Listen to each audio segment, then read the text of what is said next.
that's what's happening. This cold weather that brings on, I don't know why, but I always have to put air in the tires in the Nissan. Every time it gets cold, that little check tire light comes on the dash. And the tires really are only down like maybe 3 pounds one way or the other. And that's just enough for that light to trigger, and it goes on. So, yeah, cold weather, I don't like it. Another big challenge for me this cold weather is heating our house. We heat predominantly with wood. We have the wood burning stove. It keeps the house pretty toasty when we keep it cranked up, but it goes through wood. And so that means I have to produce wood. Fortunately for us, maybe 10 miles west of here, I can go to the Amish mill and I can pick up a truckload of firewood, good hardwood, mostly oak, burns pretty good in the wood burner. But if it's not always readily available there, especially as the future moves on, more and more people are taking advantage of that. But it is like I have plenty of opportunity here to also cut down trees on the property. We got a lot of dead trees, and they make great firewood. It's just a lot of work for an old guy. Wasn't so bad when I was a younger man, but trying to keep wood stacked on the porch to get us through the winter can be challenging sometimes. We're in the middle of December, so with that, we've got Christmas coming up within a couple of weeks. You got Christmas shopping done? A lot of people are doing it online. You know, doing their Christmas. They sit at home, get on their computer, send, bonk, done. It's an easy way to go Christmas shopping and get stuff off to your relatives. And they're kind of recommending that with this whole pandemic thing, you know, that you don't have to go to the store. You can do all your shopping online this year, and there's so many great sales. Yeah, well, you'll find that if you haven't like already done that and got your stuff ordered, the mail system is already starting to back up. So you'll be lucky to get it there by Christmas. And still, when you go into town, the stores are just like, there's like no difference. There's a lot of people that are out shopping and buying stuff. So I don't know, either one way or the other. I don't know what's the best way to do it. But anyway, speaking of cold weather, I'm sure all of you that are avid motorcycle riders like myself have your cold weather riding badge. A lot of people like to brag about that, you know, I rode when it was 15 degrees out. And, well, you know, good for you. I've ridden in some pretty cold weather. I don't think I've ridden anything really below zero, but we have ridden in some pretty cold situations. It was many years ago, and I rode my motorcycle to work every day, and it was in March. I was working that day, rode my motorcycle to work, and it was kind of a mild morning, I guess. But as the afternoon went on, the temperature dropped, and it started snowing. So I knew I had to go home, and the only transportation I had was my motorcycle. And I was able to ride home okay. I stayed, you know, in between the tire tracks where it was melted off a little bit, but everything outside of that and in the middle was the snow was starting to accumulate pretty good. And it was just blizzarding, this heavy wet snow the whole time. And by the time I got home, I probably had an inch of snow caked on the front of my jacket and my hat.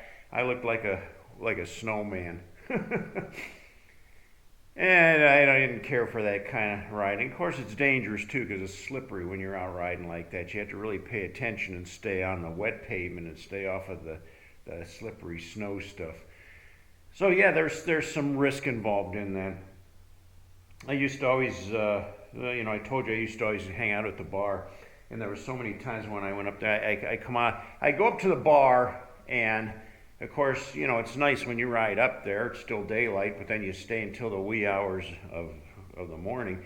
And in the late fall or even early spring, you'd get these frosts that would come in at night. So I'd go out into the bike to go home, and my seat would have this white layer of icy frost. I'd have to take my gloves and scrape the frost off of my seat so my rear wouldn't get frozen.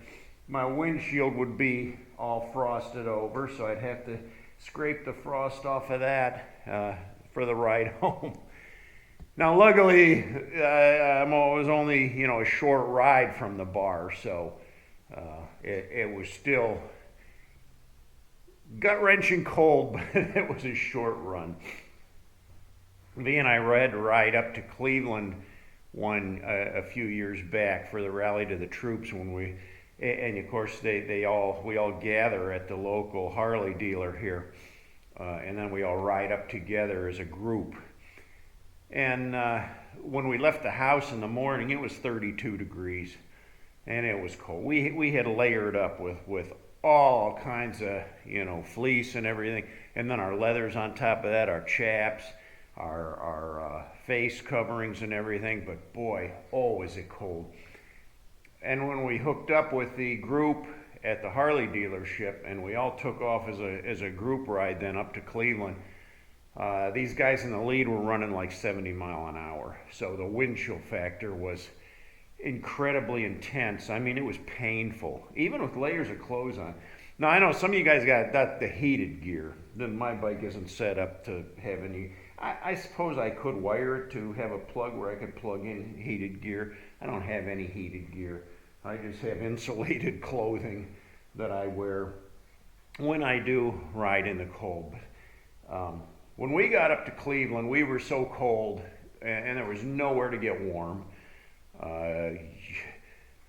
There was no.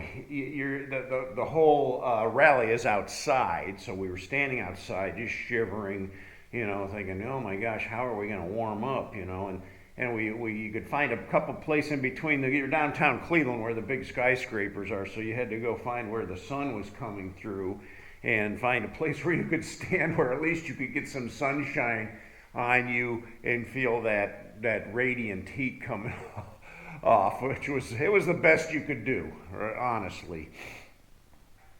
I think at one point we did walk to the Terminal Tower. It's called one of the skyscrapers there in Cleveland. It's an old landmark, and down below is like a mall area, and we went in there to use the restrooms, and we were able to warm up just for a little bit. But it would take a long time for you to warm up once you get chilled to the bone like that. So we were so cold, and then we still had to ride all the way home. We had like 45 miles to ride back home again, and we decided not to do the expressway. We took all the back roads where we weren't going probably over 35, 40 mile an hour just to slow down some of the wind chill factor. And, then we got home, jump in a hot shower, and just stand in there until your body temperature comes back up again. Yeah, I don't like the cold anymore, and I don't like cold weather riding, and I won't do it unless I absolutely have to. Because it is pretty miserable. For those guys there's some old school guys that still ride in the cold, and they like I say, they wear it like it's a badge. But I'm sorry, I mean, some people have to do it. They don't have a motor vehicle. They don't have a car. They got a motorcycle. That's all they have. That's their only transportation. And there's guys that ride all winter long. Rain, snow, sleet, hail, like the mailman. They got to go on the bike every day. And if that's what you got to do, more power to you. And I feel bad for you because it can't be healthy to get that cold. And some people can take the cold better than others. I think the older I get, the worse I get with the cold. My body doesn't seem to react to it like it did when I was younger, and I could deal with it. As long as I'm active, moving, doing something physical, I'm fine. But when you're just sitting in a saddle and you got that wind blowing on you, and the fingers get so stiff you can hardly open up your fingers when you get home. You get off the bike and your knees are like locked up solid from the cold.